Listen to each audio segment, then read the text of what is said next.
Yo, what's going on, Geminites? It's your boy Gem Mint here with the recent reads on the Donny Cates Venom run. Stay tuned.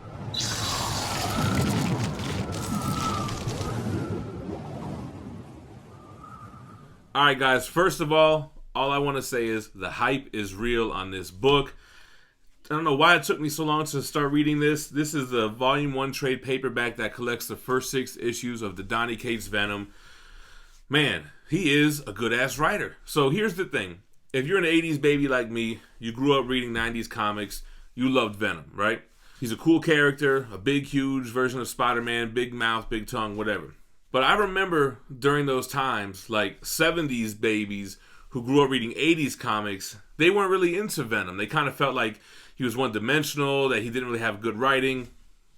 And I guess I could see that. So this is Venom with good writing and good backstory, and he's not one-dimensional, and he has depth to his character. It's a really interesting take. So everybody knows this run is known for the symbiote god Null, and we get introduced to him in this run. We start off and Eddie's having problems with the symbiote. He seems to be broken, kind of lashing out. He kind of goes crazy and becomes that kind of spiral-faced, looking like Haunt from Todd McFarlane. And we find out that that's part of a hive mind symbiote controlled by the symbiote god Null type of thing. We meet a cool character, Rex, and that's what this volume is called, Rex, who is more than what he appears to be in the beginning. It comes out that he's an old Vietnam vet, and that the government has been using symbiotes in the army for decades, and he's just trying to free his old war buddies that had the symbiotes with them that have been captured. And that's a really interesting take. What I really love about Null is when we first meet him, is he's a huge dragon symbiote. It's dope as hell. When they finally introduce us to Null, they really delve deep into the origins of Null, the symbiotes, everything. And that's the type of stuff that I'm interested in, like how and why and all that kind of stuff. So Null is really cool, man. He was floating around in the abyss before the Big Bang. He's floating around in the darkness. Boom. The light comes. The Celestials come. They start filling the void.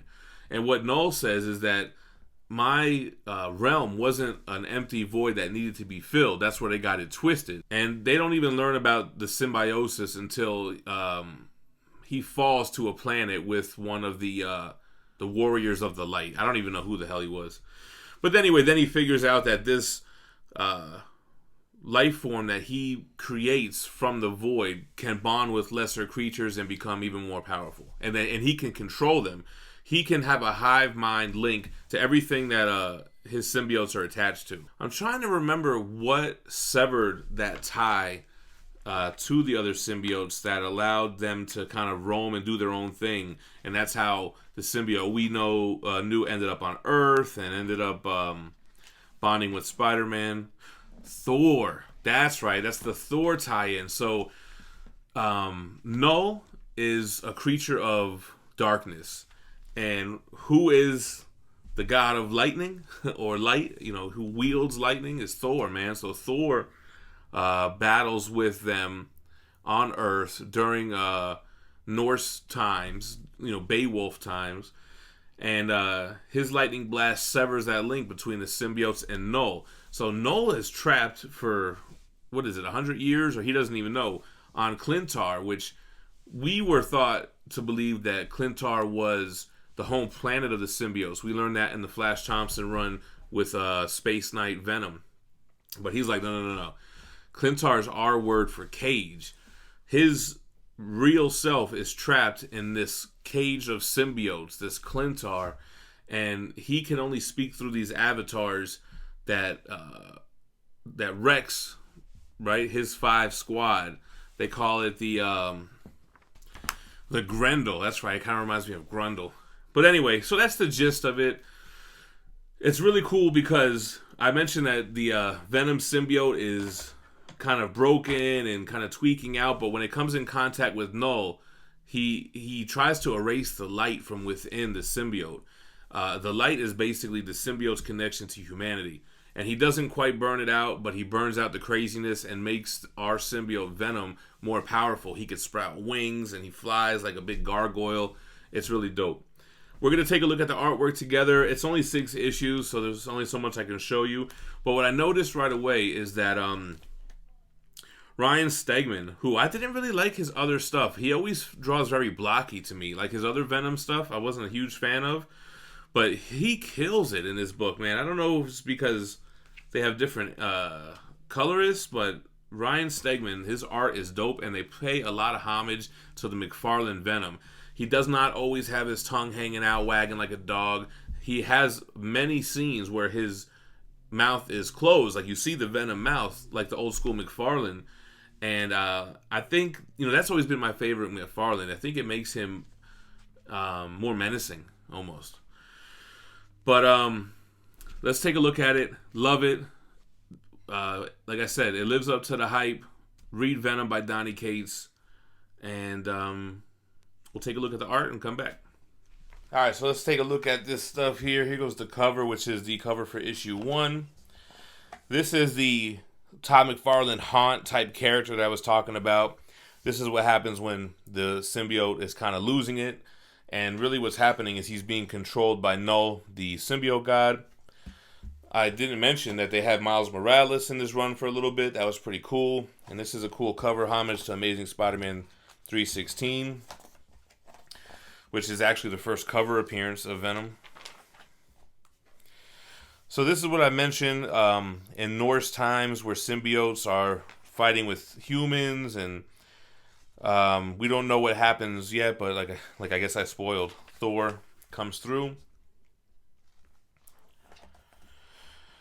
So what we're seeing here is basically Eddie's taking drugs to sedate the symbiote because he's talking crazy in his head. Costs him to lose his job.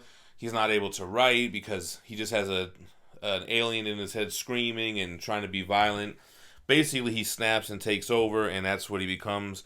And notice how the symbol on his chest is more like a dragon.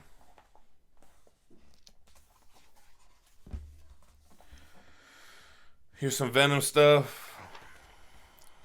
He has his tongue out, but I promise you there's a lot of no tongue scenes, which looks good.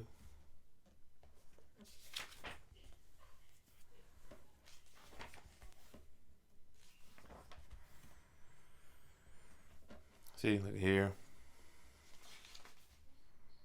This is where we're meeting the guy Rex. Here's the Vietnam stuff. So immediately I thought about the Venom run, which I haven't read. So I wonder if this ties into that. I would assume so. So here's where we get our first look at this symbiote dragon in the distance. We don't really know what it is. This is when Miles shows up. It looks a lot like the premium format Miles statue base. So there you go again. You got Eddie Brock getting his Kurt Cobain look on. Right, so let's see the first appearance, right? So they're fighting this big-ass dragon symbiote. When they defeat the dragon, it's like Null comes out of him, right? So that's Null, the symbiote god. And I like how they didn't, drag out who or what he is. And he basically grabs a hold of Eddie and lets him see, well, telepathically or whatever you want to call it, and explains to him everything. Cool throne piece. I think someone's making a statue out of that.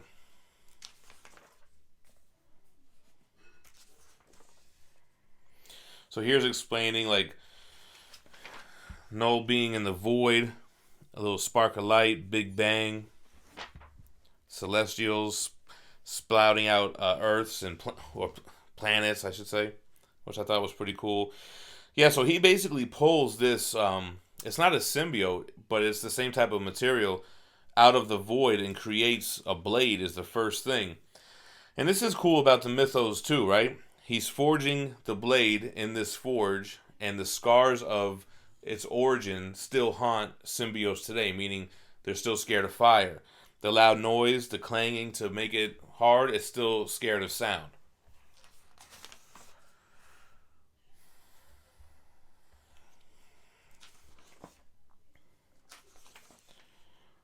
was Thor. That's when we find out that Thor played a role in severing the symbiotes.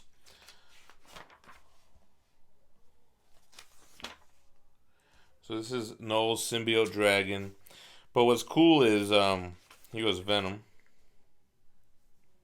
This is where Venom sprouts out wings.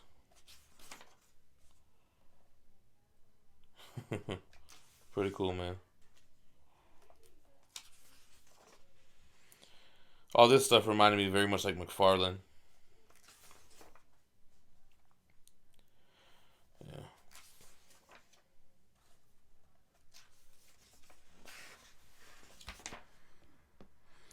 The last issue of the arc, we get our kind of like Punisher Venom. Spawn type Venom. It's pretty cool.